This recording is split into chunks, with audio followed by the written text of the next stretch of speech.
4 o'clock. I'd like to call Bay County Board of Commissioners meeting to order. Roll call, please. Krieger? Yes. Delegate? Here. Coonan? Here. Derrick? Here. Ryder? Here. Lutz? Here. Durancher? Here. All members present. Thank you, ma'am. Please rise for the invocation, followed by the Pledge of Allegiance. Also, after the invocation, we will have a moment of silence for Walt Wozniak, Commissioner Krieger's mother, and Deanne Berger's brother, who recently passed away. Almighty God, we ask that you will bless this session of the County Commission today. Give to its members the courage of their own convictions so that they might work for the common good of all with the strength of confidence placed in them by election to office. May your divine providence guide our county and bring dignity, prosperity, respect, and order to every citizen. Amen.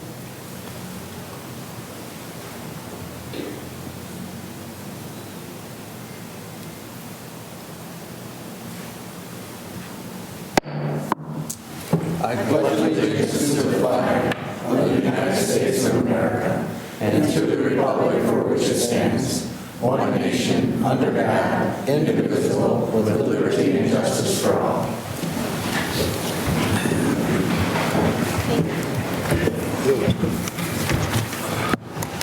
Minutes of the 2/11/2020 meeting. What's your pleasure? So moved. Support. We have motion and support to approve the minutes of 2/11 of 2020. All those in favor say aye. Aye. Opposed, same sign. Motion is carried. Citizen input. Anyone wish to address Bay County Commissioners? Please step up to the podium. State your name, please. I'm Maureen McKenzie. Good afternoon, Commissioners, Executive Barsha, staff, and guests. I'm Maureen McKenzie, and I'm the new Administrator of Bay County Medical Care Facility. I've been with the facility 10 years in a number of capacities, and the last 6 as the Business Office Manager. I took over as the Administrator at the end of the last year with the retirement of Ruth McAlpine. Our facility continues to proudly provide a much-needed service, not only to the seniors of our community, but to any person in need of physical therapies. Our clientele has changed immensely, as well as our facility. We've been in the process of a much-needed renovation to bring our residents a current home and to keep us relevant in the very competitive field of skilled nursing, therapy, and long-term care in our area. I'd like to take this opportunity to invite each of you to come out and see what we're doing. I'm offering a personal tour to any of you and will gladly answer any questions that you might have as to what we're up to out there. Thank you for this opportunity to introduce myself and speak to you. I look forward to meeting all of you. Thank you. Is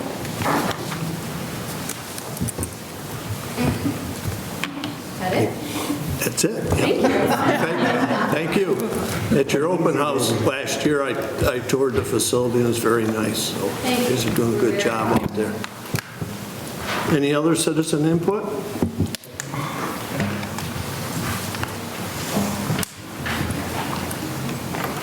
I don't know if this is public input or not, but I think it'll work. I'm Art Dorr. I heard the old Bay Counny market is for sale. Something's going to be done with it. I do have interest in the property. I got a drawing here. I guess maybe I can hold it up for you.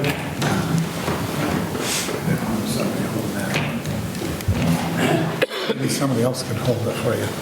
We don't have the easels on here, do we? Over there. I think if you just put it in front of the screen, people can see it. Yeah, there you go. Will that hurt our screen? No. Should. No. Can't see it on TV. I'll buy a new one. All right, finally found a job for you.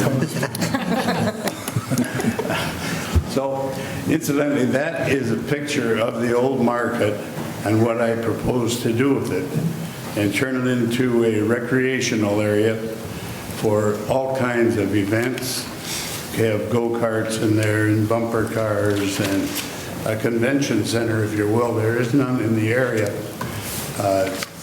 Just all kinds of events can take place in the building. The building would be enclosed, insulated. It would tie into the restaurant next door. And basically, that's my proposal. If you have some interest, I'm here to try to help you all out and myself too. So, any questions? Bart, have you looked at any costs for something like that? No, I didn't have time yet, but we'll be putting substantial money into it to make it work. It would be a year-round facility. There's all kinds of things you can do in there. The building is almost, I think, 300 foot long and 100 foot wide, so there's a lot of space there. So that's my proposal. Where do we go from here? Have you made any attempt to contact with the realtor that we haven't listed with? No, I haven't. Not yet. Okay.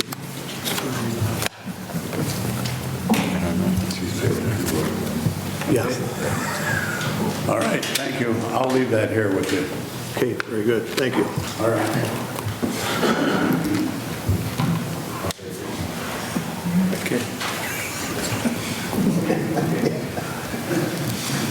He just made contact with the realtor. Thank you, ma'am. Any other public comment? Hearing none, we're going to go into presentations. The Peg Rowley tribute's been postponed until next month's full board meeting. Correct, Commissioner? April 7th, yeah. It'll be April the 7th. April the 7th?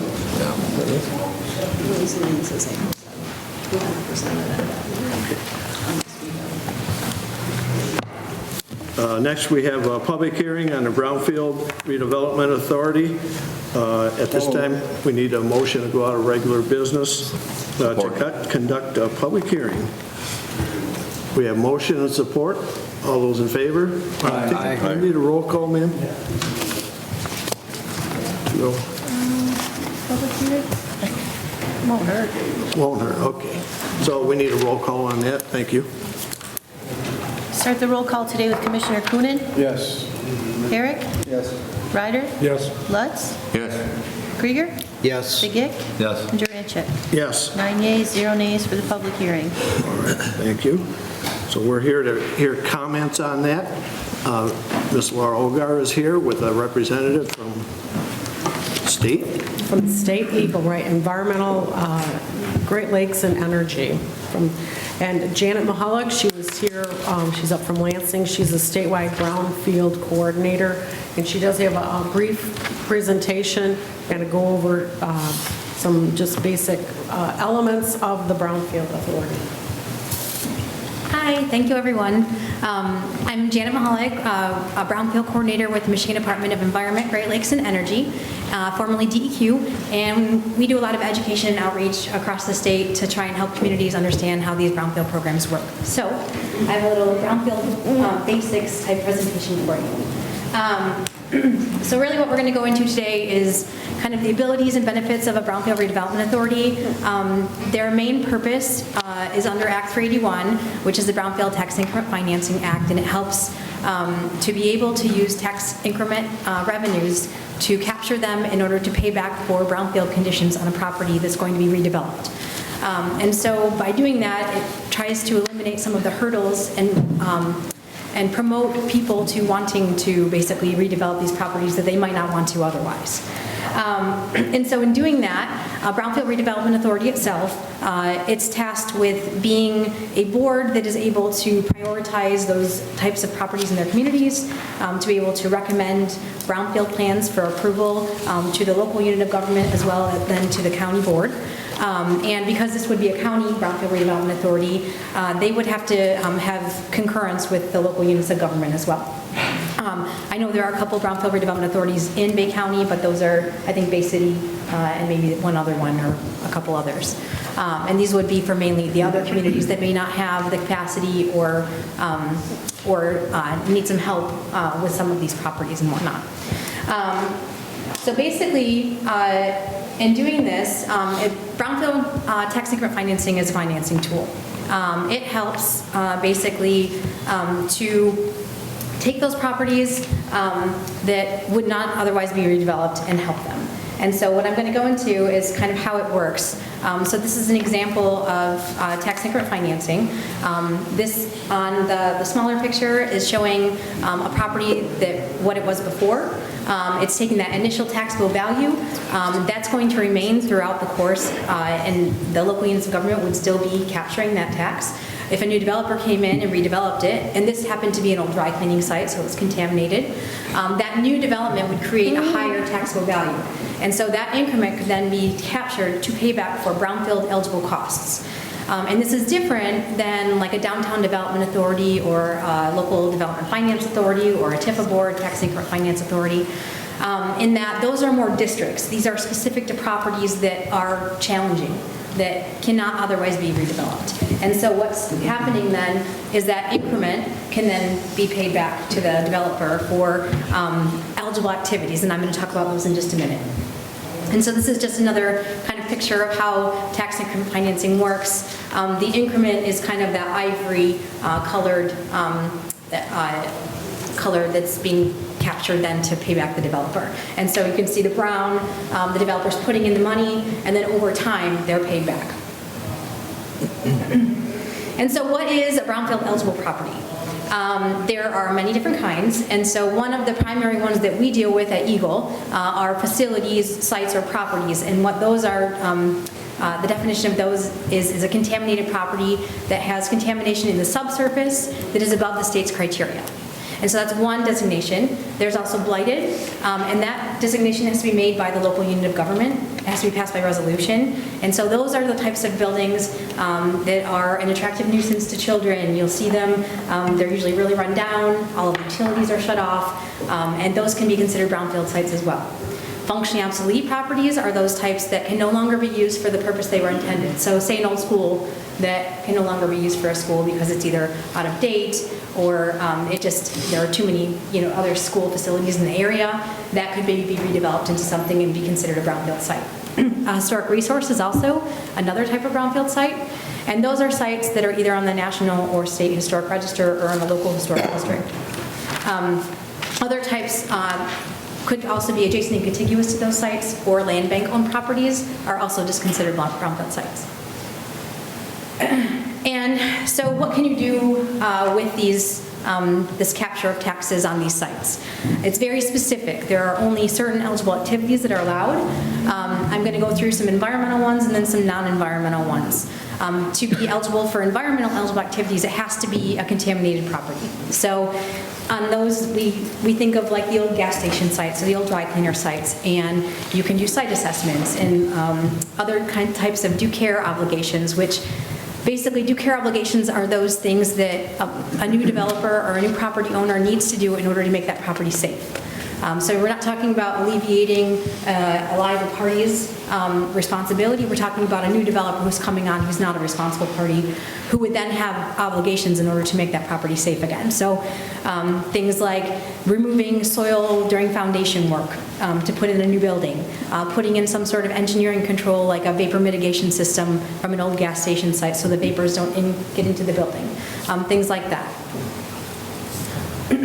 As far as non-environmental types of eligible activities, across statewide or countywide in this case, building and site demolition and lead and asbestos abatement would be the main two types of non-environmental eligible activities, because a lot of times these buildings, they're just sitting there, they're vacant forever.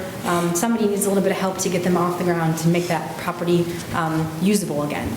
Now, there are, in areas like Bay City, which is a qualified local unit of government or core community, there are also some other types of eligible activities. And I brought this up here. A lot of the communities in Bay County are not, but there could be some use for this in the future, and I can explain that more in another time.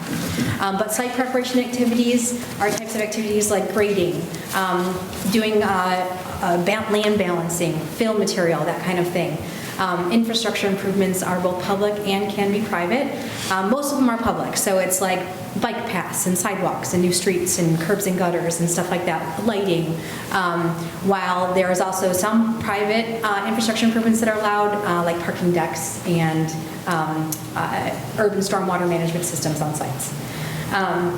And so that's basically it. So it's not like what you can use like a DDA for, where you can kind of, there's a much broader use for them. These are specific to brownfield eligible costs. And that's pretty much it. I have a video, but we don't need to play it. So any questions? Now, if I have, well, go ahead, Commissioner Kunis. Would this be a countywide? It would be countywide. And in order for the local units of government, the townships and villages and other cities to opt in, they would actually have to pass a resolution to be part of it. So, so they can do that when they're ready to make a plan or a project that's at that time. So it would actually make it easier for the cities and the townships if they had a site to just go through this. It is so when a city or a village or a township has their own board, they only have to go through the Brownfield Redevelopment Authority approval and recommendation to the board, and then the local unit passing a resolution. Whereas with the county, there's the extra step of the county passing it. But in areas, more rural or areas where some of the communities don't have these types of boards, it's really nice for our county to have one because it kind of encompasses everyone. And then these other local units of government can opt in. Thank you. One further question. Sure. Now, if a city or a township has a brownfield already set up, I mean, it doesn't hinder we can work with them, or if they wanted to disband theirs, because a lot of them don't keep up to date, then the county can cover theirs. They could opt in, or they can keep their own. It's really at their discretion, but it doesn't hinder them at all, no. Yeah, very good. And are these for commercial and residential properties that might be contaminated? It has to be previously developed, basically. So it can be residential, commercial, even other types of, like, we've seen golf courses, of public uses, stuff like that too. So, right. But just previously redeveloped or previously developed.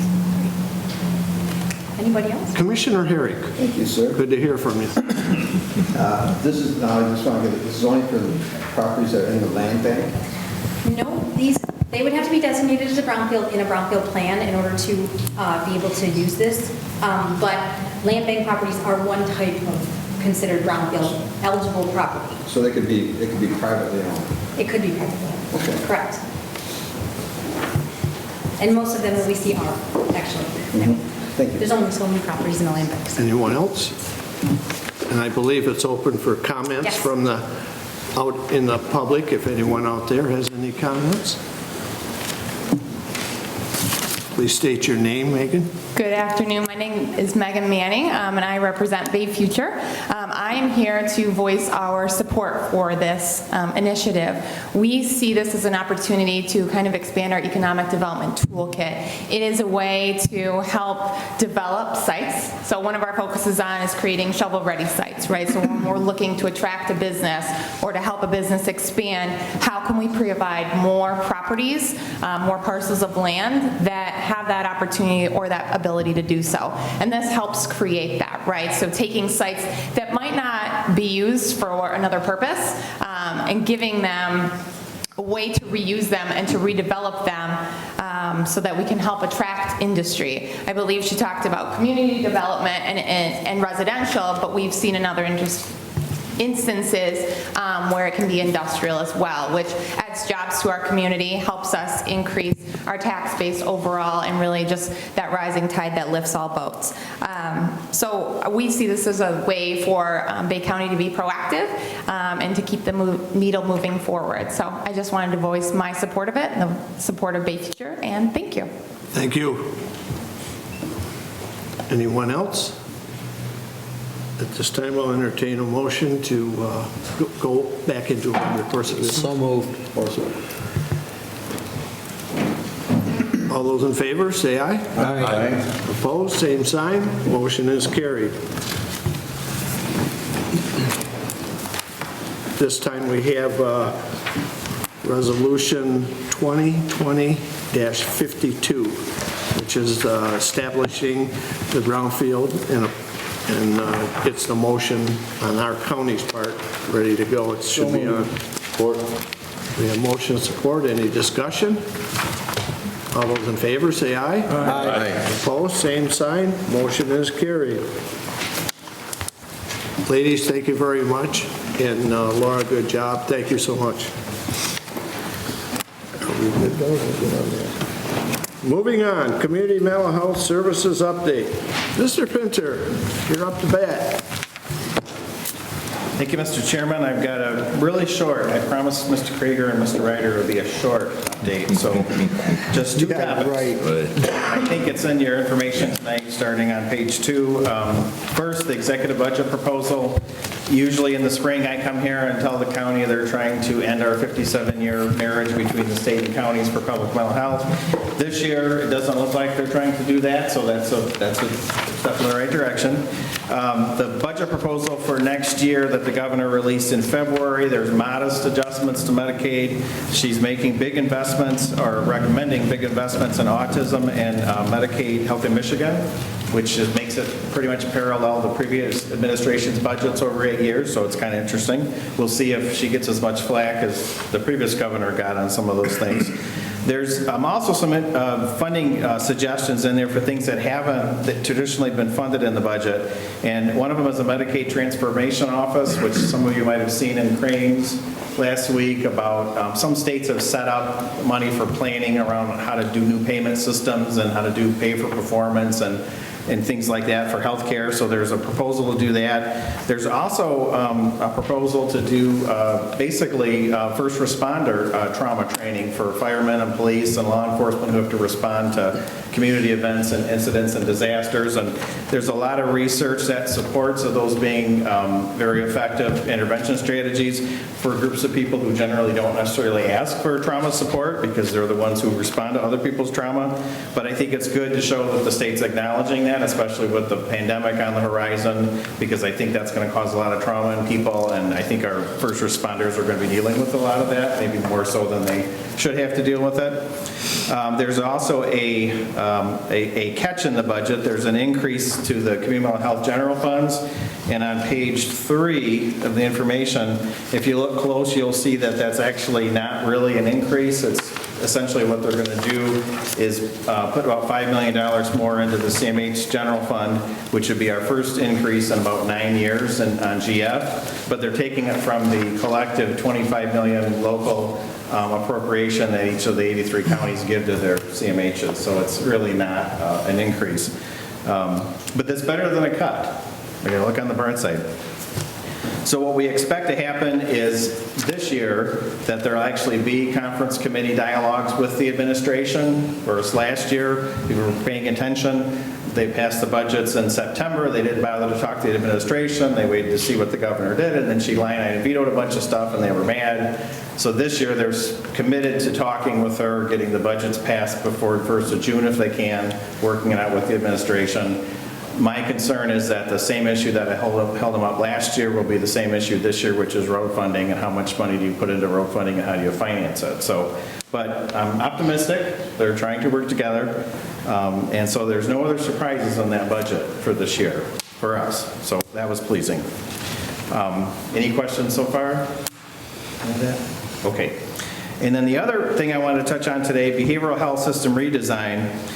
This is an old topic for the commission because for the last 4 years we've been fending off redesign efforts, fending off in the sense that with a 57-year county and state partnership for public mental health, the state has periodically started talking about introducing a new partner to that relationship. And I've been married 24 years, and if my wife started talking about a new partner, I'd probably be a little concerned exactly what that means, what's wrong with the old partner. So we kind of went through that with the previous administration, but we had strong advocates on both sides of the aisle that had concerns about some of those things, and we were able to kind of ease that out. What's happening now is the policymakers working in the administration, for the most part, are very educated, very bright individuals, and also very much not from Michigan, and very much not familiar with the county-based system of care. So they're coming from a perspective of private insurance, private managed care, and they aren't always connecting that a county-based, a constituent-based system is a little different. And I listed a couple things in my report on page 2. For example, they would like us to partner and create these new integrated plans, not with the health plans, but new integrated plans and new public and private interests. They would also like us to take on the full risk for all the state's costs related to managed care.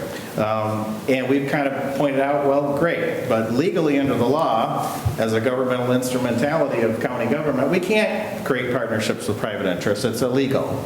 There's nothing in the law. And why would the counties necessarily want to get a private business when there are private businesses that can do those things? They have a safety net role that they've provided for 57 years. Let's build on that and not try to make it into something different.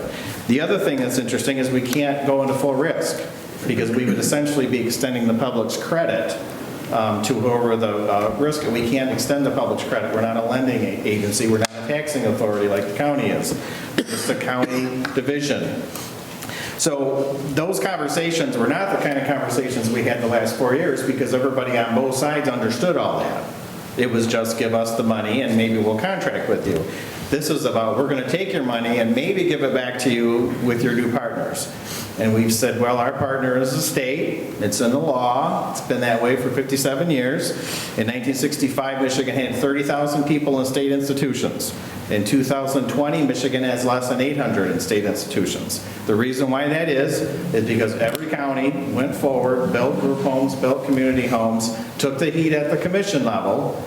Just go in the Bay City Times archives if you ever want to see pictures of the letters that came in complaining about the homes and what were we doing, what's the commission doing. None of those things wouldn't have happened if that not had been a county-state partnership. None of it would have happened. None of the commissioners would have put their political lives on the line to do something unpopular when there was no gain for them or their constituents. And the reason there was a gain is because of a state and county partnership that was underwritten by public funds and by shared interests. So we've been kind of educating the policy makers about, and I say policy makers, I mean in the administration, not in the legislature. Most of those guys have been through the last 4 years, and ladies have been through the last 4 years. So we're emphasizing that the current system has strong non-market protections. We have a guaranteed rights system, which no healthcare system in the world has, a guaranteed independent rights system, not through an internal HMO director or not through the state hearing process, a guaranteed rights system. We also are the only healthcare system that has requirements that there be consumer and family members on the governing board, minimum requirements, so the people who receive the services ultimately we're accountable to via them being on our board. Makes a big difference if they're on your board and you work for them.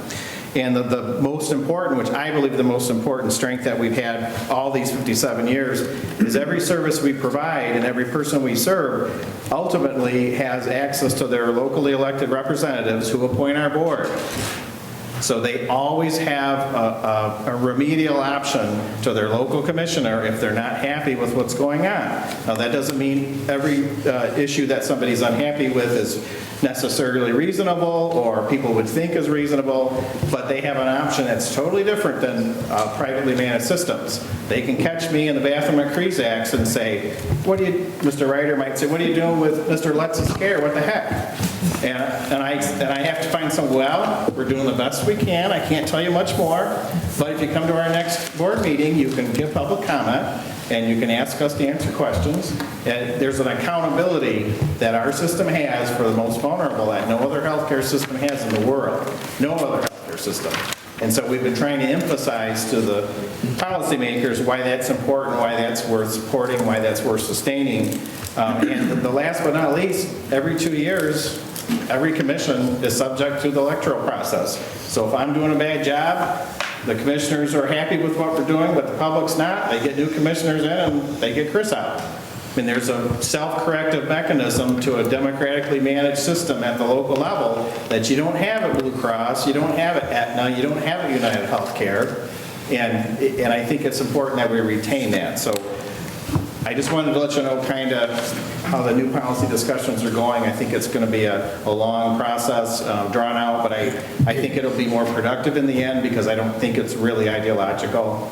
And I think over time, they'll come up with something that benefits the 300,000 people that we serve in Michigan and the 5,000 people we serve in Bay-Arenac counties. And that's what I'm going to continue to advocate for.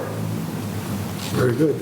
Commissioner Begic. Yes, the Michigan Association of Counties has been working along the same lines. We've met with some of the people from the state on their proposal, and we had a lot of questions for them about losing that control and privatizing it. I did work in the HMO industry for about 20 years, and it's got its pluses, but it's also bottom line driven. It's a private entity, so you lose some of that one-on-one contact, especially when you have a local board that's in contact and got members on. So Mac is fighting for you, trying to keep them on the straight and narrow path up down Lansing. And I would echo that, Mr. Chairman. I got feedback from some of the other CEOs that folks at MAC have been real advocates, including they mentioned the Mr. Begate from Bay County. So I think that's important. I think the administration, the governor will, and the legislature will be sensitive if the counties take a position on what's best for the county's residents. I think that's important. Any other questions? Move to receive. Support. We have motion and support. All those in favor, say aye. Aye. Opposed, same sign. Motion is carried. Thank you. Thank you. Next on the agenda, request for appointment to Bay-Arenac Behavioral Health Board of Directors. There are 4 3-year terms expiring. We need a motion to receive. Support. We have motion and support. All those in favor, say aye. Aye. Opposed, same sign. Motion is carried. Sergeant at Arms.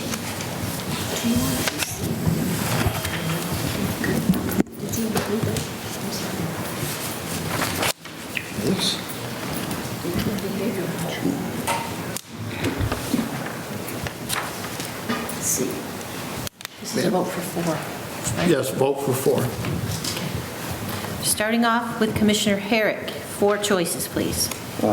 Anderson, Gramaski, Ryder, and Millette. Thank you.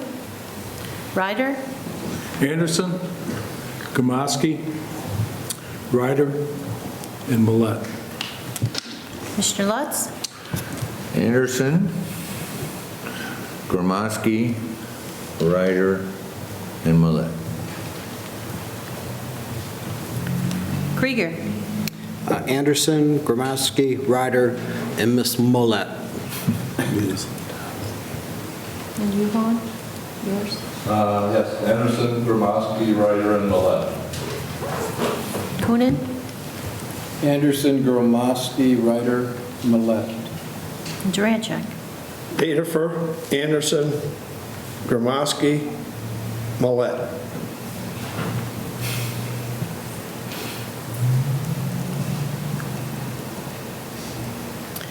Beta for 1. Anderson 7, Gramaski 7, Ryder 6, and Millette 7.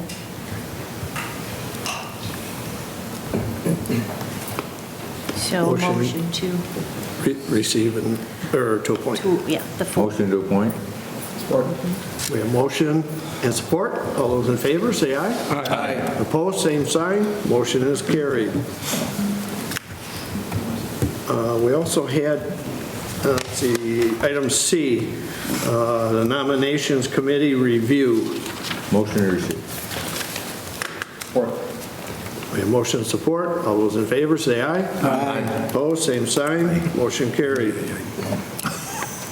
Region 7, Area Agency on Aging Advisory Council Delegate. Motion to receive. Support. We have motion and support. All those in favor, say aye. Aye. Opposed, same sign. Motion is carried. Request for reappointment to Region 7, Area on Aging, Bay County Advisory Council Delegate, Melvin McNally, Sam Cummett. Support. We have motion and support. All those in favor, say aye. Aye. Opposed, same sign. Motion is carried. Congratulations, Melvin, and thank you for your service. You squeaked through. City of Bay City, appointment of Kristen Rivet to Bay County Land Bank Authority as the city representative filling the unexpired term of Andrew Najitsky. Receive and concur. Support. We have motion and support. All those in favor, say aye. Aye. Opposed, same sign. Motion is carried.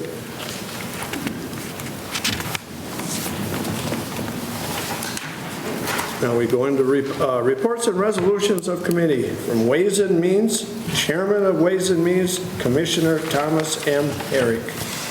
Thank you, Mr. Chairman. I bring before you resolution number 2020-39, the grant application to the Bay Area Community Foundation. I move that resolution. Support. We have motion and support. Any discussion? All those in favor, say aye. Aye. Opposed, same sign. Motion is carried. Resolution number 2020-40, the DHHS Child Parent Legal Representation Grant Award. I move that resolution. Support. We have motion and support. Any discussion? All those in favor, say aye. Aye. Opposed, same sign. Motion is carried. Resolution number 2020-41, vacancies in the Public Defender and Sheriff's Office. I move that resolution. Support. We have motion and support. All those in favor, say aye. Aye. Opposed, same sign. Motion is carried. Resolution number 2020-42, the Delta College Fitness and Recreation Center Agreement. I move that resolution. Support. Commissioner Coonan. Again, I commend administration for this program. It ties in well with our wellness program, and as we can encourage more people to be fit, and studies have shown that the more active you are, the less chances you are to have some chronic illnesses. So we've been doing this for a number of years now. I don't know how many, 10, 12 years, and I think it's just a good program to continue. So thank you. Good job. Yeah, I think Commissioner Coonan, it pays great dividends, not only in terms of quality of life for our retired county employees and the public who can avail themselves of those opportunities, but also it's certainly an investment in the cost of our health care. So the more healthy we can keep our retirees and fellow citizens, the better it is. So, thanks. Anyone else? Just want to point out the community center is also available for free. They have a lot of good exercise equipment and the new gym floor, so I use that periodically. Very good. Yeah. Anyone else? We have motion and support. All those in favor, say aye. Aye. Opposed, same sign. Motion is carried. Resolution number 2020-43, the Veterans Affairs Department artwork donation. I move that resolution. Support. We have motion and support. All those in favor, say aye. Aye. Opposed, same sign. Motion is carried. Resolution number 2020-44, the payables. I move that resolution. Support. Motion and support. All those in favor, say aye. Aye. Opposed, same sign. Motion is carried. Resolution number 2020-45, the MSU extension agreement. I move that resolution. Support. Motion and support. All those in favor, say aye. Aye. Opposed, same sign. Motion is carried. Resolution number 2020-46, the insurance renewal for housing department. I move that resolution. Support. We have motion and support. All those in favor? Commissioner Coonan? While we're on this, just real quick, where are we in regards to that company that has been here a couple of times in regards to the, I believe that's the high rise, isn't it? Do we know, or? That's all right, we don't have the information. Yeah, MHT, yes, yeah, they've been actively pursuing or awaiting the final approval from HUD. MISTA has signed off on it, the local HUD office has. We're just waiting for the final sign-off in Washington by HUD. I have been involved in weekly conferences with a representative from MHT, with Zach Brunette from Center Ridge Arms, as well as the regional HUD director and a MISTA representative. So we have a conference call for status, and they can answer any questions that we have on a weekly basis. So we have been moving forward. And I believe we're doing, I think Zach's doing a very good job there, but using the dollars that come through HUD to recapitalize or to make existing improvements in that facility, just in case this doesn't go through. I mean, I believe we do get dollars annually to, take care of things that need to be done. And just in case, because this is about the second or third time these folks have come through. But I think we're doing a good job maintaining it at this time, so. We are continuing business as usual. Thank you. Yeah, and Zach, to compliment Zach, he also had the capital fund increase from $85,000 a few years ago to $140,000. Good. So per year, so it's helping make some significant improvements to the infrastructure then. Any other comments? All those in favor, say aye. Aye. Opposed, same sign, motion carried. Resolution number 2020-47, the Hopler Creek Drain Project. Move that resolution. Support.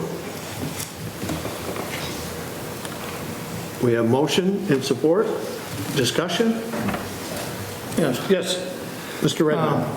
I'd like to see this referred for a week. There are some concerns. Number one, Finance and I have not seen the agreement, but even without seeing the agreement, we put this on everybody's desk.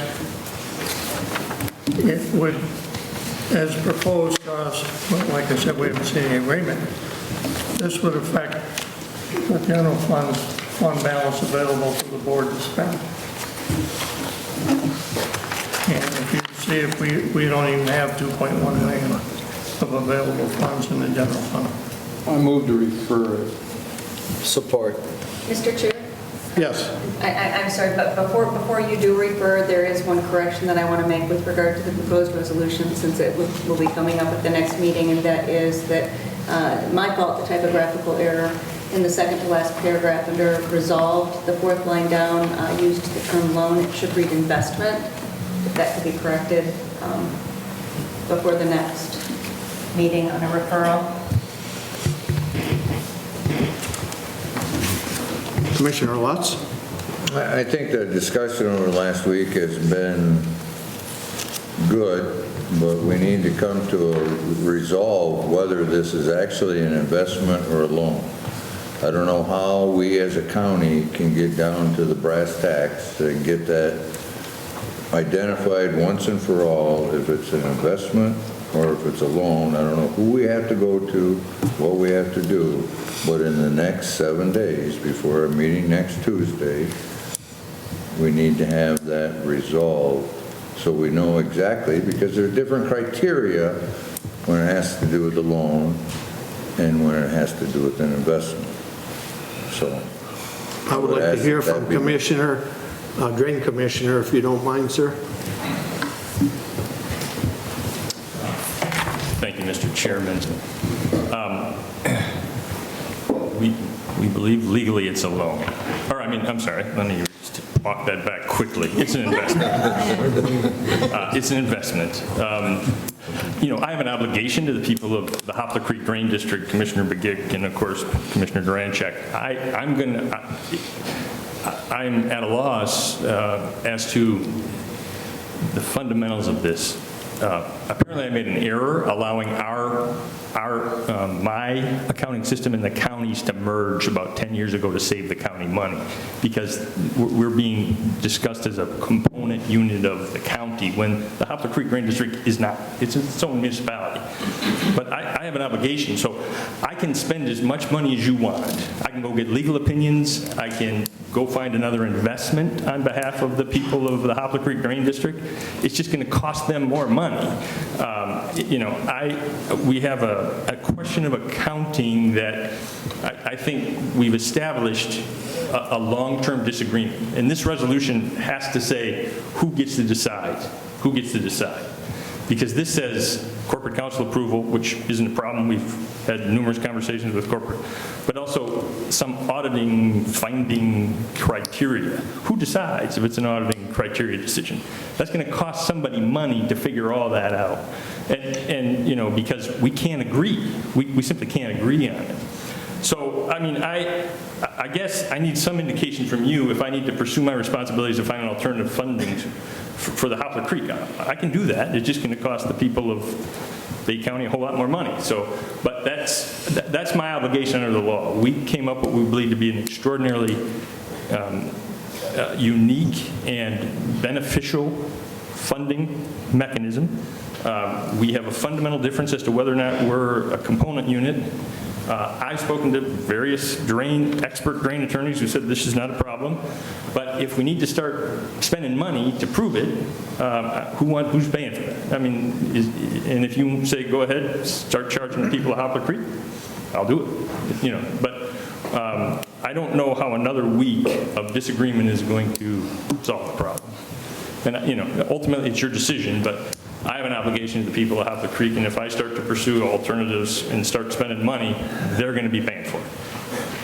Thank you. Commissioner Coonan, you were next. Thank you. I think the concept is great, and the only thing I have a problem with is amount of,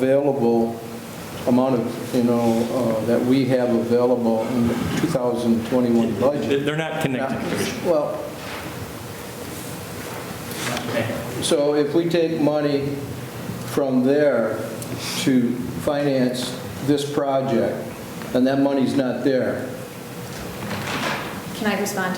Shauna Lauren, Madam Treasurer. So the concept that we put together is that it's an allowable investment under Public Act 20 of 1943 and the Urban Cooperation Agreement Act, which would allow this investment to be made out of my liquid pool of funds. And so that has been the question that we've been dealing with. The question of whether it's an investment or a loan is determined by what the intent is. Is the intent to make income?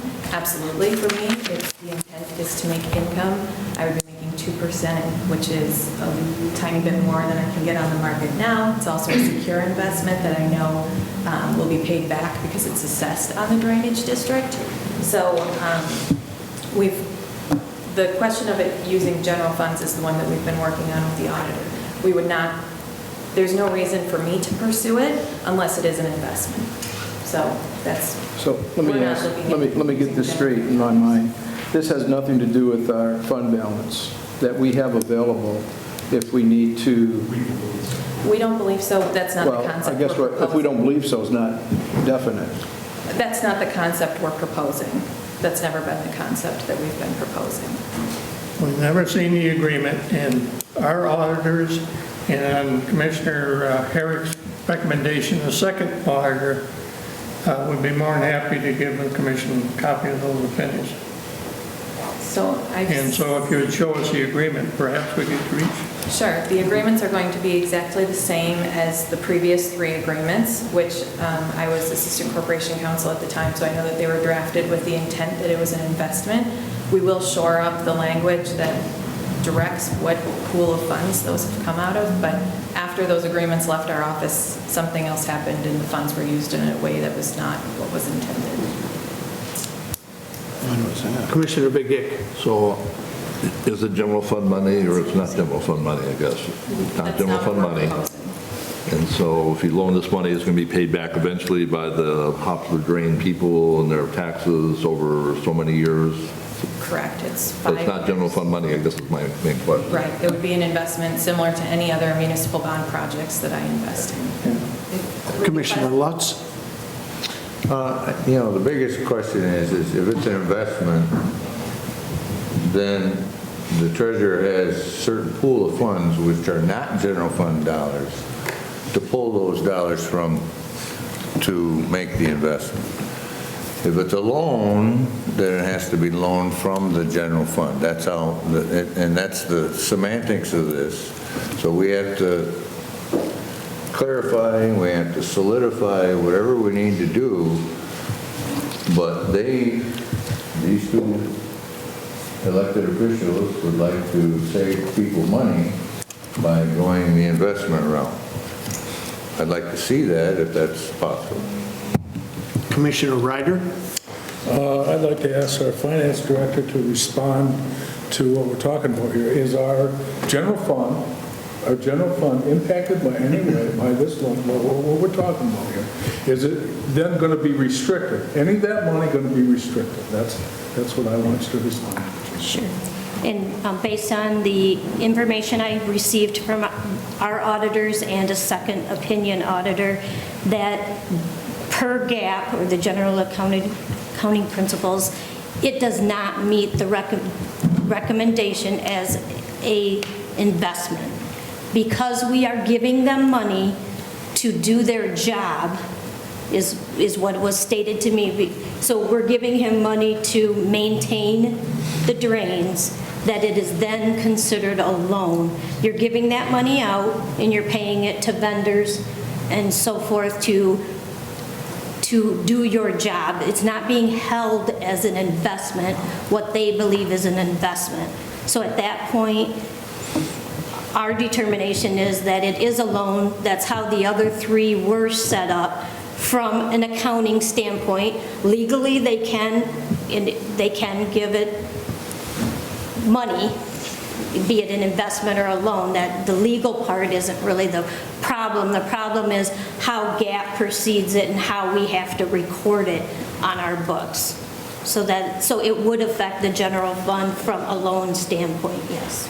It restricts it, right? Yes, it restricts it because I have to back that loan until it's paid. That's what I wanted. We currently have 3 in the general fund that are backed currently for $827,000. So we have $827,000 that's owed on the previous 3 loans that are non-spendable in our fund balance. Thank you. Corporation Counsel, you had comment? Simply, Mr. Chair, with regard to an investment, the treasurer makes debt investments all of the time. This is a debt investment. She is investing in the debt that is being incurred by the drain commissioner for this particular drainage district that is secured by the assessment district. That could be spelled out in an interlocal agreement. So the purpose in this particular case is that it is a debt investment like any other, where you would buy municipal bonds, other bonds, any other type of debt instrument that you get repaid for over time. Because of the fact that it would be a secured debt investment, legally it certainly would qualify as money that could be invested by the treasurer from that general investment pooled funds. It's my understanding from the finance officer that the reason she believes that this amount would have to be restricted from the general fund is because if it's a loan that has to come from the general fund. We are not proposing at any point in time that this money comes from the general fund. It would be money that is otherwise unencumbered, that meets the liquidity test that the treasurer has set forward, and coming out of those investment funds as any other debt investment. I'll be more than happy to talk to the auditor to make sure that they are clear that the intent of this debt is, this investment is a debt investment. I unfortunately was not given the opportunity to talk to the auditor who gave the second opinion, nor ask any questions about why the general fund would have to be encumbered if in fact this was general pooled funds from the treasurer's account. Well, the week gives us a time for our auditors to talk to our council, to be clear about it. And by the way, the other 3 loans that we have through the Drain Commission is 120 days late. So if you get us a check. They're all payable on June 1st, is my understanding, and I can't imagine we're late. Well, finance advises me that. I think, Commissioners, if I may, there's misunderstandings and miscommunication. Drain law is extraordinarily specific. Your auditors don't understand it. And I hate to say that. Every conversation starts with, you're a component unit, you're a component unit, you're a component unit. The Hopler Creek is not a component unit. So if you take those 2 words out of all these discussions, we're not having any disagreement. Hopler Creek is its own independent municipality. I can go get money from anywhere, right? So this is an investment like I was getting it from a bank or some other investor or selling bonds, it doesn't matter. So every conversation with the auditor starts with the word component unit. And because that fundamental difference exists, we're not making any progress. We've had various conversations with the auditors. The information from the second auditor talks entirely about being a component unit. And the only reason we're a component unit is because finance made a decision to incorporate my work, these drain districts, in their financial statements as a component unit, but we are not a component unit. So until we can come to terms with that, once we come to terms with those 2 words, there's no disagreement. And that's the variable frustration I'm experiencing, is that we can't seem to get over that hurdle, that this is not a component unit. Commissioner Lutz. Just one question to Drain Commissioner. Will 1 week delay this project in River? No, and it's not the week that I'm worried about. It's the ongoing, I mean, this is, we've had 4 meetings. You know, we had an agreement last Wednesday, we thought, with the auditor. I mean, now I'm hearing it's, because it's my general work under maintenance, it doesn't qualify as an investment. This is not a maintenance project. This isn't my work. This is the work on behalf of Hopper Creek. So every week I'm hearing a new expression, this is maintenance work, part of my normal work. No, this is a drain project petitioned and legally sanctioned through the drain code on behalf of the Hopper Creek. So this is my worry. If we're going to continue to have these battles, I'll go find the money somewhere else. It's just going to cost Commissioner Begic's people a whole lot more money. You know, and I'm happy to take that direction. I just would prefer to save people money. Okay, thank you. We had a motion and support to refer. Correct? Yes. All those in favor, say aye. Aye. Opposed, same sign? No. Motion is carried. Who was the no? Who was the no? Commissioner Herrick. Thank you. Thank you. Let's see, next on the agenda, Animal Service and Adoption Center Consultant. We had a motion 2020-53. Squeeze one in. Commissioner Lutz? Mr. Commissioner, we've had a lot of information given to us over the last couple of days. We'd like to be able to talk to administration, so it just came out. If we could refer this to next week's special board meeting and give us time to talk with the administration about it. I'd like to make that motion to refer to. Support. We have a motion and support. Mr. Barsha? Yeah, Mr. Chairman, I was just going to say we have the principal here that Director Gillette contacted relative to the animal shelter. So I'm not sure if it would be appropriate for him to speak and maybe answer any questions at this point. Well, I think appropriate. I mean, we just got this information to give us a week to kind of digest it, I think is what everybody's kind of looking at. And then if he wants to return or whatever, I think that would be more appropriate. That's what we have as a motion to refer. But Mr. Chairman, will he be available next week? If not, we could listen to him. Would you be available, sir, next week? Same times, Tuesday, or same 4 day, o'clock, same time, yes. 4 o'clock? I believe I could make that. Okay, very good. Thank you. You're welcome. So we have a motion and support to refer. All those in favor, say aye. Aye. Opposed, same sign. Motion is carried. Next on the agenda, sale of the property at 108 Adams Street.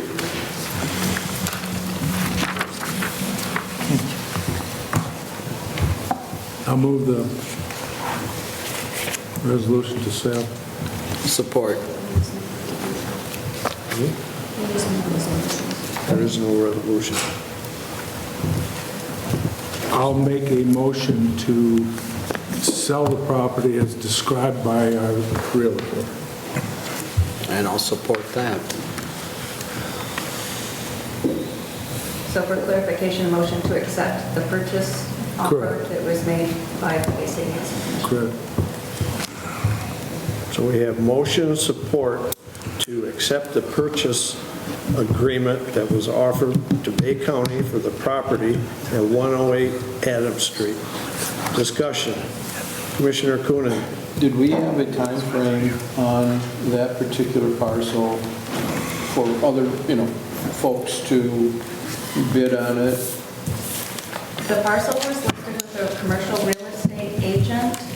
It's been listed for over 3 weeks, I believe. It was an exclusive listing agreement. It has been marketed, so anyone who has wished to put an offer into the property was more than welcome to put an offer into the property, but due to the fact that we've listed it through a commercial real estate agent, it's being sold as any other piece of property would be sold.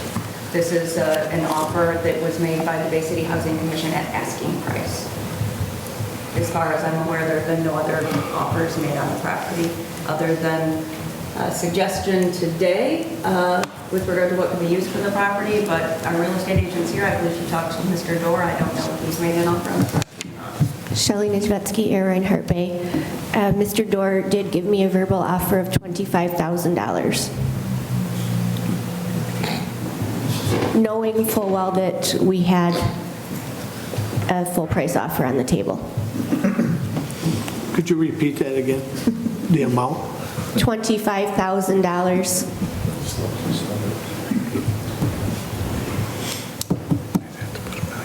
Thank you. Mr. Begay. I just had a question about taxable. Is Mr. Dorr developed it that would be on the tax rolls versus the Bay Housing did it would not be on the tax rolls? Is that correct? Or the Bay Area Housing developed it? If the property is used for a commercial, he is a non-governmental entity, so taxes would be assessed on the property. It's also my understanding that if this property is used by the Bay City Housing Commission for part of its current development, that they have entered into a payment in lieu of taxes agreement with the city of Bay City, that they would be paying 10% of the amounts of rents that they collected from that particular development in lieu of taxes. Thank you. Part of the agreement we discussed, I think Commissioner Coonan brought it up about the possibility of Chucky staying on there at his restaurant. Did you have any communication as long as they weren't going to develop it right away? I did speak with the buyer's agent immediately after our meeting last week and expressed the desire to have some sort of a letter of intent from the buyer stating that they would be willing to negotiate a new lease agreement with Chucky. I did draw up a very brief addendum for that I could hand. I have enough for everybody. Just stating that Mr. Phillips would meet with Chucky to discuss a new lease, and if they could agree that he would consider leasing it to him. Like I stated the first time, we cannot force a private property owner to enter a lease. At least he was kind enough to kind of help out Chucky for an interim time period. His agent did not see a problem with that, and this is a net profit sheet. I did include county and state transfer tax on that net profit sheet because I was not certain if Bay County pays tax stamps on sales. Okay, thank you. You're welcome. Okay, we've got motion and support. Sell the property at 108 Adams Street. Let's have a roll call vote on that, ma'am. Can I ask one more question? Commissioner Lutz, yes. And to this young lady right here, corporate counsel, the city is going to be paid a pilot on the YMCA property. Correct. Would, if they purchase this property, make it part of the whole project, would they be also including this property? I cannot answer your question definitively. Without looking into it further, but I can certainly check.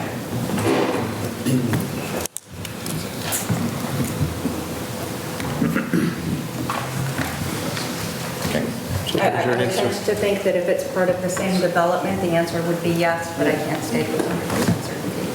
They would probably have to make a resolution to include it.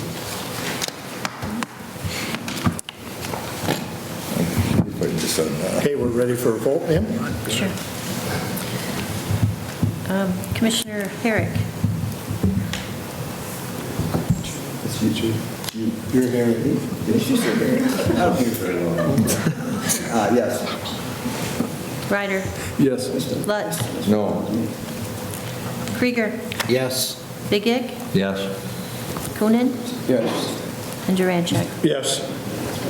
Motion is carried.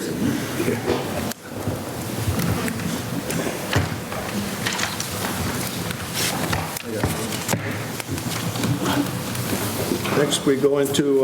No, you can do it. I have one more. Oh, I'm sorry. It's a little bit out of the number order, but I have resolution number 2020-53. I move that resolution.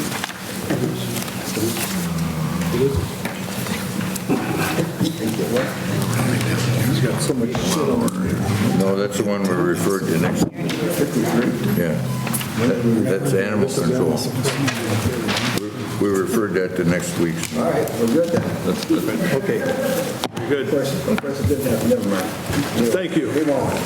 Next, Personnel and Human Services, Tom Ryder, Chairman. Thank you, Mr. Chairman. We have Resolution 2020-48, right to vote, sponsored by Commissioner Coonan. I would move this resolution. Support. All those in favor, say aye. Aye. Excuse me, Commissioner Coonan. Thank you. Being I brought it forward, and today's an election day, I just want to encourage people to vote, whatever the election would be.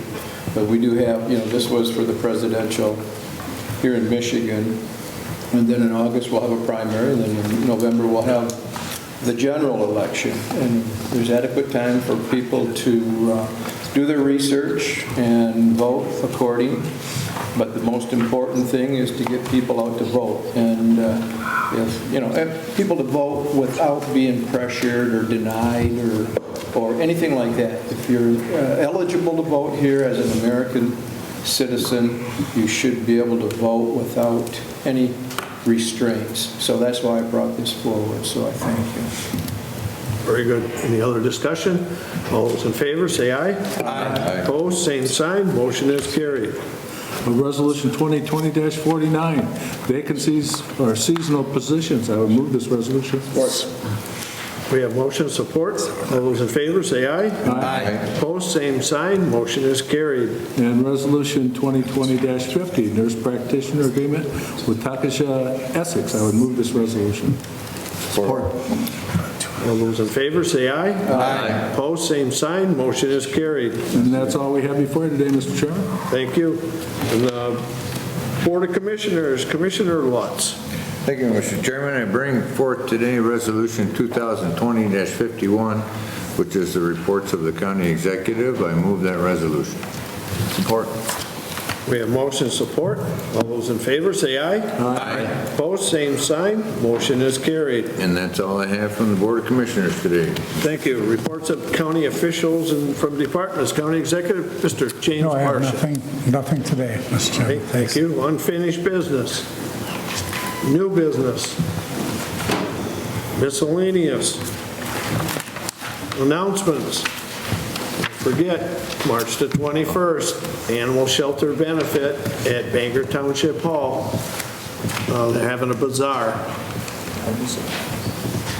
Commissioner Begay. Yes, I had the opportunity to attend the NACO conference as part of the board of the MAC, and we have a Health and Human Services Committee, got to talk about some health-related issues, and we also had a coronavirus attack while we were there. There was a representative from Washington State who was in the district where the nursing home was involved, so I'm sure we'll have some more coronavirus updates. I don't know if our health department has anything he wants to say, maybe now? And then otherwise, we talked about prescription drug costs, trying to get those down. That there's a possibility they might get some legislation through on that. And infrastructure, I got to talk to several representatives and congressmen and put the plug in for Director infrastructure Joel and healthcare. Strauss, please fill us in on the virus. Well, thank you, Mr. Chairman.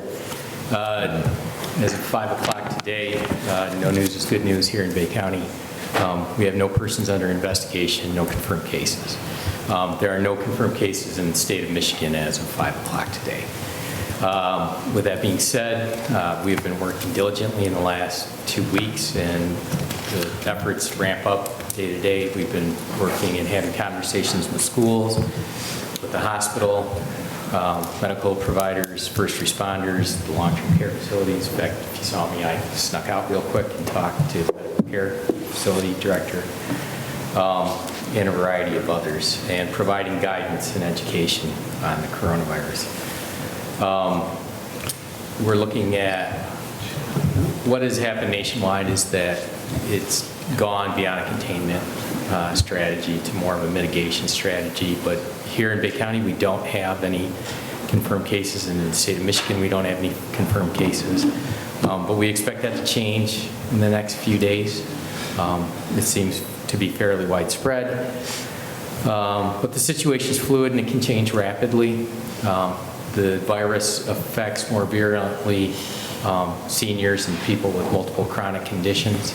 So we're working actively with those providers and those groups to really put in measures into effect that will mitigate the spread of the virus to people of older folks and persons with multiple chronic conditions that can be affected pretty dramatically by this. So we all need, as a community, to work on this together. We do this by simple strategies. First of all, basic hygiene, washing your hands for 20 seconds at least. There are a variety of different situations. Yesterday I counted throughout my day how many times I've washed my hands, and it was 26. That was probably a low term. But that's one of the things that we'll need to do. A lot of folks have gone and bought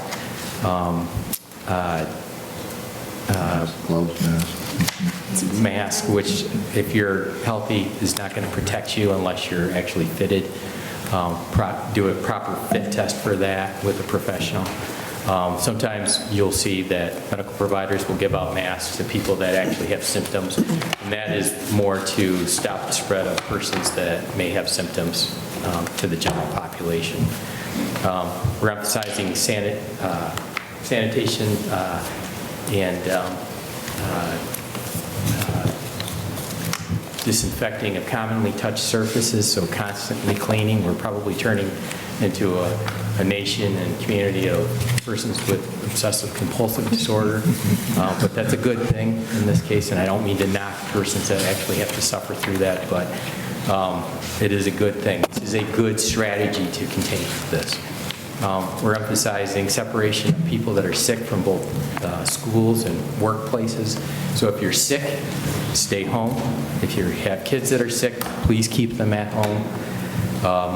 Social distancing is something that you're going to hear about more and more throughout the next few weeks and probably throughout the rest of the year. 4 to 6 feet. Probably have to do away for a while with handshakes. And if you do have handshakes, make sure you wash your hands and use hand sanitizer and things like that if it's available. And then finally, working with providers that if people do come down with the symptoms and they're concerned, that they do contact their provider and try to obtain a test, either via one of the different lab companies or some of the providers or the state of Michigan. Commissioner Coonan, you were next. Thank you. How do we test, and how many people have been tested in Bay County? In Bay County, I don't have the numbers right now. There have been just a handful, if any. So do we have testing kits available? We have the opportunity to get testing kits, and like I said, there are opportunities to test through some of the private labs as well. I mean, if somebody came to the health department, do you have test kits available? No, not at the health department, but that's the other question. We wouldn't want someone that could potentially expose themselves to other folks in the health department. And you don't want them to go to the hospital either. So how do you test people? That's why you need to call your provider beforehand to determine, number one, if you would qualify for that kind of test. They may actually test for a respiratory panel before that, but typically what you find within a hospital, we don't want people just presenting themselves in the ER, so to speak, but if they do present themselves in the ER, and we have sometimes no control over that, that they would be separated and that the test would be done in a way, in a manner that wouldn't put others at risk. Some countries are, I guess those countries that are maybe testing more frequently. Mm-hmm. I mean, we don't have any cases because we probably haven't tested many people. That's correct. Number one, but other, and you don't want to go to the hospital and infect a number of folks there, or the health department. So is there going to be a strategy where people can go individually? And I don't know, we've got the sheriff's got some units where you can parked somewhere and people can go and some professional can be there and do whatever testing needs to be done to determine whether or not, I mean, do we have a strategy for that? Other than, you say we don't want to go to the hospital, we don't want to go to the health department. You call your doctor, what's he going to say? Come into my office, infect my people? I mean, do we have a strategy that if this really becomes an issue like it has been in a number of other countries, what we're going to do? So, number one, you're talking about the drive-by strategy that's employed currently in some places like South Korea where people just drive through. We've actually discussed that scenario. We haven't gotten to the point, though, yet where we have a number of people that have reported illness either at school or at work or anything like that to make that widespread enough to happen. But with that being said, I go back to the original my original consultation, which was to, number one, contact, if you've got a medical provider, contact your medical provider or contact the hospital first before you just show up. There may be a variety of different things that they want you to do first. But with that being said, it's always good to separate someone, especially with a virus like this, so that they're not exposing others, especially those at risk. And those at risk, it's important to understand, are seniors and persons with multiple chronic diseases. And it's also important to note that at least 1 out of 5 to 1 to 4 Bay County residents is over the age of 60. So we have a fair number of people that, as their age builds up, they're at considerable risk. And then when you multiply that with the people that have multiple chronic conditions, that's even more. So we don't want folks just going to the general population either. So that's why the strategy of contacting the provider first via telephone is actually a better situation or a better strategy to use. But in the long term, if we were to use to do something like South Korea, that would actually have to involve that more tests are produced and provided by the state of Michigan, and we're just not there yet as of today. We're working on it. We're working on that. It is a fluid situation, as I mentioned before, and it's something that is going to change rapidly over the coming days and weeks. What makes you think it's going to change rapidly? As we get more people that are confirmed, that have the virus. So we're ready to go with some drive-up facility where people can... Not as of yet, not as of yet, but when the test... Essentially, we may. I mean, that's a strategy that's under consideration. But we're also looking, as we did with H1N1, to work with the local providers to help provide care and guidance for people. Now you say the health department only has 60 or 48 employees at this point. Yeah, I understand. You're saying the local providers are your doctor? Your doctor, the hospitals, long-term care facilities. One thing that you might find, and this is more of a common sense exclusion strategy, is as people are admitted to the hospital, they may exclude visitors from the hospital. That's not a too uncommon strategy for something like this. And the reason why that is done is to mitigate further exposure to people that are higher at risk. And it's a common sense strategy, and it typically tends to work. You've seen a lot of communities that will start closing down schools right off the bat. There are merits to that, but then there are merits that may actually work against us, especially here in this community. And we have to think carefully about doing something like that, because a lot of children, school-age children, if they're not at school, they may not have daycare opportunities, but they may be actually watched over by grandparents and persons that are at risk. So we don't want to put those people at risk either, Mr. Cooney. I understand all that. I'm just saying, are we ready to go? If somebody's sick, you don't want them to go to the hospital, you don't want them to go to the health department, you call your doctor and you don't want them there. Are we going to take charge and have an opportunity or have a facility where we can get people tested with the least amount of possible contamination? So like I said, it's important for a person that believes that they may have been exposed to the virus or that has the virus, do one of two things. Number one, contact their provider. If they don't have that, they can contact the hospital or they can contact the health department. We will try to get them in touch as quickly as possible, and we have in some cases with testing if that's necessary. But if the situation ramps up, and we have anticipation that it very may well do so, then we are working actively within our staff and with other community providers to provide more testing and a rapid response, as you discussed. Commissioner Krieger, you were next. Yeah, thank you. So in 2019, do we have any numbers on Bay County residents that may have passed from the flu last year? We do, but I don't have them right offhand. I can get those to you. I'd be curious to see what it was in 2019. Sure. Because there's all kinds of information out there. I mean, no matter where you go on the radio, somebody's talking about it. And it, you know. Commissioner Lutz? Well, I guess I was done. Were you done, Commissioner? I guess so. No, we're fine. I thought you were done. Cut them off. Seeing your head go down, I'm sorry. I thought you were done. So basically, you're telling everybody first, contact your doctor by phone. Yes, if you believe that you are exposed to the virus, then number one, contact your doctor. If the doctor doesn't have the capacity to test, then he will get in contact with us. Okay? For right now, though, some of the private labs, LabCorp, Quest, are starting to do these tests. Many of our providers out there are connected with those two companies. The hospital has some supplies that they can test folks with, and that we can send some of these things down to the state of Michigan.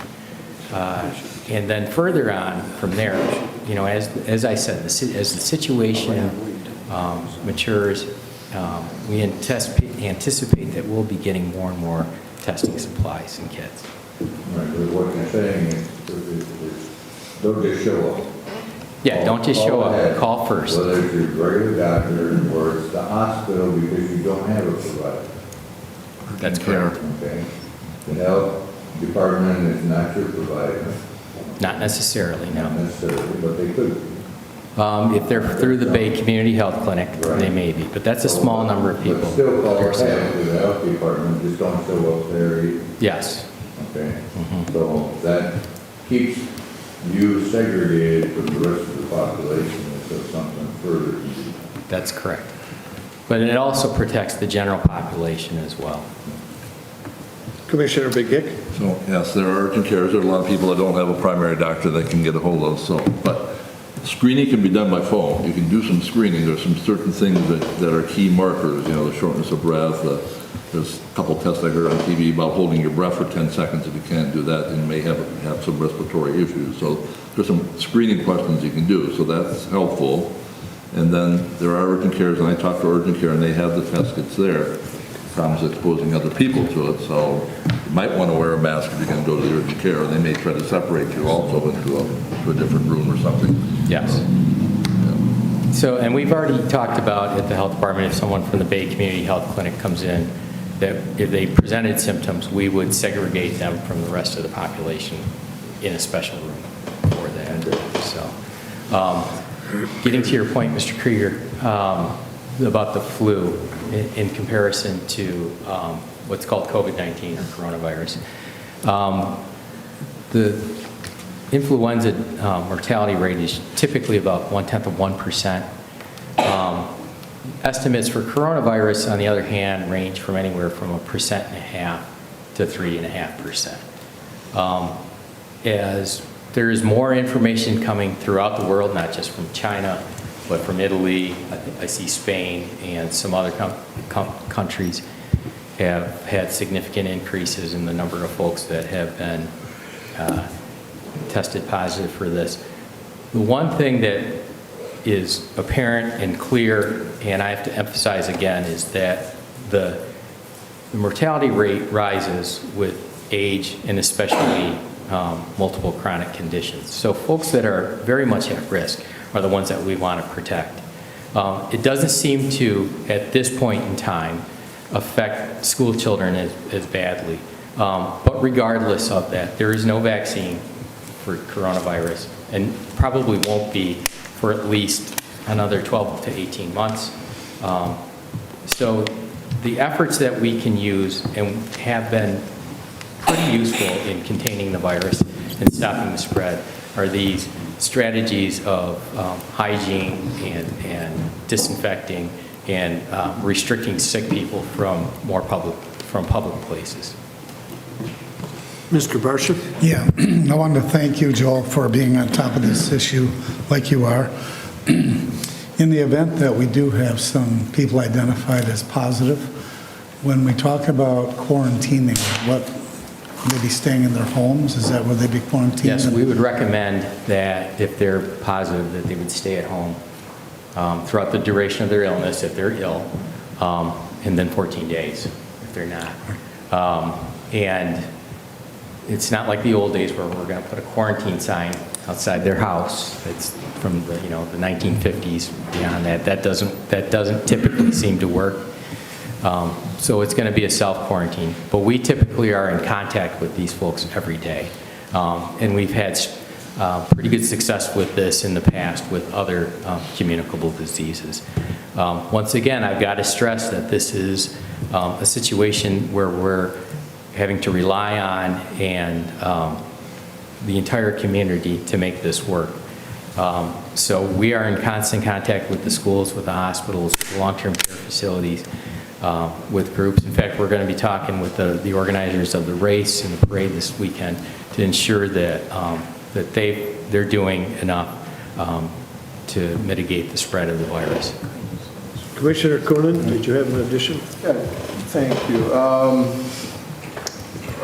So there's no vaccine, and then the way the way they treat it is is there any way they treat it? It's just the healthy folks, they fight it off, and those that aren't as healthy. So what typically happens, especially with children, is that many are asymptomatic. There's no symptoms. They don't even know they're sick. As you get older, some people will have fever, cough, shortness of breath. Not so much body aches and headaches and vomiting and diarrhea as sometimes occurs with persons that have influenza.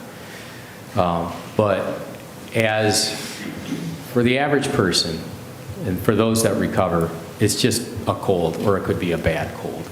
And then they get better, they go back to work, life goes on. For those people that are most at risk, they would find themselves under respiratory distress, especially with shortness of breath. In some cases, what happens is that their body reacts so strongly against the virus that it actually begins to shut down some organs and things like that. And actually, the number of folks that die because of the respiratory distress that's involved. And that is what made it so alarming from the beginning and continues to make it deadly now. So those are the typical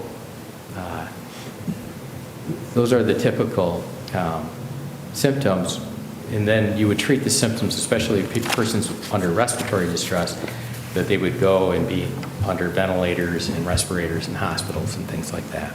Thank you. Okay, thank you, Joel. Anything else? Moving on to announcements. In June, we have a library board, one position open, 1 5-year term. October, Land Bank Authority, 1 3-year term expiring. That'll be the one that Commissioner Majewski used to hold, and now City Commissioner Rivet has. Department of Health and Human Services Board of Directors, 1 3-year term. November, Building Authority, 1 6-year term. December, Department of Aging Advisory Committee, 4 2-year terms. Districts 2, 4, 6, and an at-large. Is there a need, ma'am, for closed session? There is not, Mr. Chair. Move to adjourn. Support. It's always in order. All those in favor, aye? Aye. Opposed, same sign. Motion carried.